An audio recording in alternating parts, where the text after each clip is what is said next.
The discovery made headlines around the world. Deep inside the Great Pyramid of Giza, behind a wall that had stood untouched for over 4,600 years, a team of archaeologists found a hidden chamber.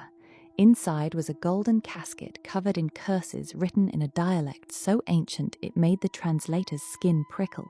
Dr. Amara Hassan laughed nervously as they pried it open. Whatever's in here has been waiting a long time. The first thing that hit them was the smell, dry, sweet, and wrong, like old honey mixed with grave dust. The mummy inside was pristine, bandages of fine linen, gold threads, and strange black symbols that seemed to shift when you weren't looking directly at them.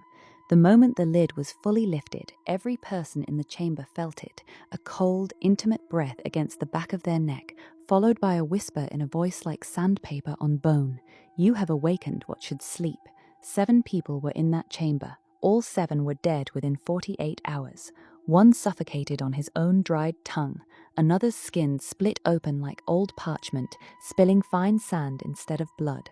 Dr. Hassan lasted the longest. She was found in her hotel room, writing the same phrase over and over on the walls in her own blood until her fingers wore to the bone. "He is unwrapping me."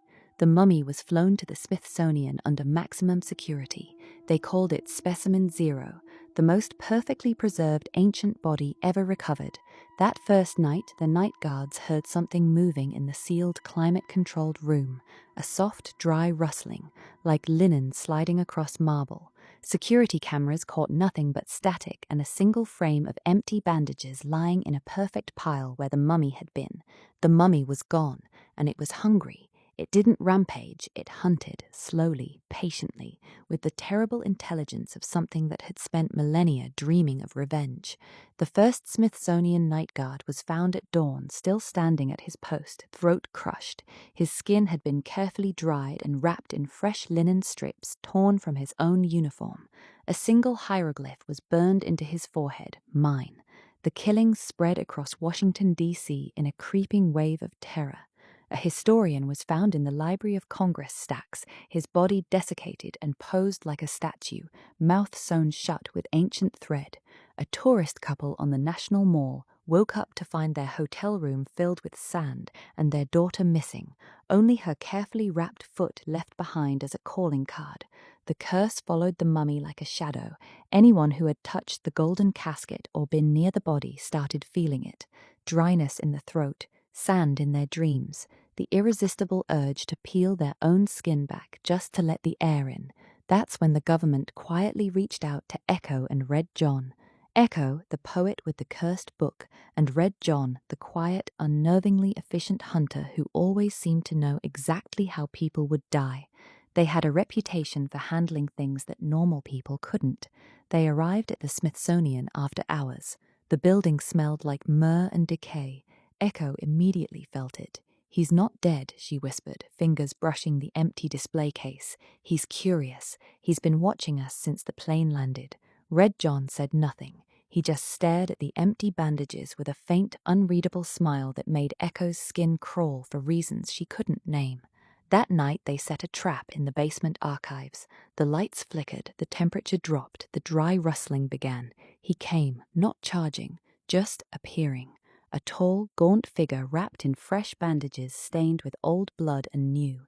His movements were wrong, joints bending too far, head tilting at unnatural angles. Where his eyes should be were 2 burning slits of desert night. He didn't speak at first. He simply watched them with ancient patience. Then the whispers started, not in their ears, inside their heads, in voices of everyone they had ever lost. "Echo, you write such pretty words. Let me read them with your tongue. Red John, I see what you really are. Shall we unwrap you too?" Echo's poetry book started flipping pages on its own, pages tearing out and swirling like sand in a storm. The mummy reached out a bandaged hand and the papers sliced into his wrappings, embedding themselves like ritual tattoos. Red John moved with terrifying calm. He didn't flinch when the mummy's power brushed against him. He simply stepped forward, knife in hand, and struck with cold precision, the kind of precision that came from long, secret practice. The real horror wasn't the violence, it was the intimacy. The mummy didn't just kill, it unwrapped people, slowly, reverently, peeling back layers of skin and identity while whispering promises of eternity. One victim was found half desiccated, still conscious, murmuring how beautiful the dryness felt. Echo fought it with words. She read ancient banishment verses mixed with her own poetry, trying to bind the thing. For a moment it worked. The mummy froze, bandages tightening painfully around its form. Then it laughed, a sound like wind through an empty tomb. You think words can bind what time has forgotten? It lunged. Red John shoved Echo out of the way as the mummy's hand closed around his arm. The bandages touched his skin and he screamed, not from pain, but from the sudden overwhelming feeling of being preserved. His flesh started drying from the inside out. Echo drove the cursed poetry book straight into the mummy's chest like a stake. The pages ignited with green fire. The creature shrieked, a sound that made every window in the building crack. It didn't die, but it retreated, leaving a trail of discarded bandages and the smell of hot sand. Echo and Red John survived, barely.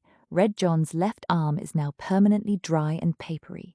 He wears long sleeves even in summer. Sometimes he wakes up scratching at it until it bleeds sand, his eyes distant in a way that makes Echo wonder what else he's hiding. Echo hears the mummy's whispers every time she tries to write. It wants her words, it wants her voice, it wants to wear her like a new set of bandages. They burned the empty golden casket. It didn't matter. Somewhere in the night, the mummy is still moving through the city, patient, ancient, hungry, unwrapping the world one terrified soul at a time, and it remembers the names of the only two people who ever hurt it, Echo, Red John. It's coming for them, slowly.